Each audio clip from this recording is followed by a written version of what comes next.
So many historic nights for Bellator MMA inside this building, the Mohegan Sun Arena, for AJ McKee. A return tonight to dominance. That's right, Dominic Mazzata, known for his submission game, never got a chance to use it on the outside, exactly where AJ McKee wanted him. A beautiful head kick knockout. He said, I'm getting back to my finishing ways. Rest of the division at 145.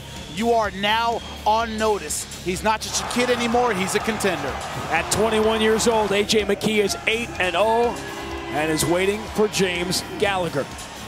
We've seen many incarnations of Syed Awad throughout the years in Bellator. He looked like the old Syed Awad in this one. That's right, hard punching in the beginning. Ryan Quinn able to get back into it with his wrestling and his takedown, but Syed Awad impressive with his jiu-jitsu, able to out-grapple the grappler, getting some dominant positions, nice transitions, getting out of everything Ryan Quinn tried to do and making him pay with ground and pound. Got him out more than once, able to pound on Ryan Quinn.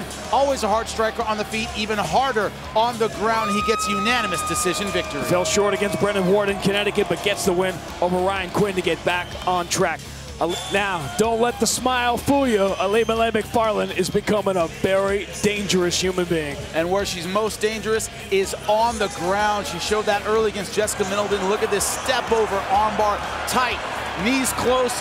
Jessica Middleton give her full marks for bravery and courage, did everything she could to get out of this position, but you'll see it on the right side. She puts it underneath the armpit. As soon as that happens, it's tap or snap. Middleton chose wisely to tap, but an armbar victory first round. Alimale is 6-0. She is running away from the pack at flyweight. For 17 months, Patricio Pitbull has lived with the nightmare of losing the featherweight world title. This might have been his last chance to get it back. That's right. We knew this would be a stand-up battle. We knew both guys had power.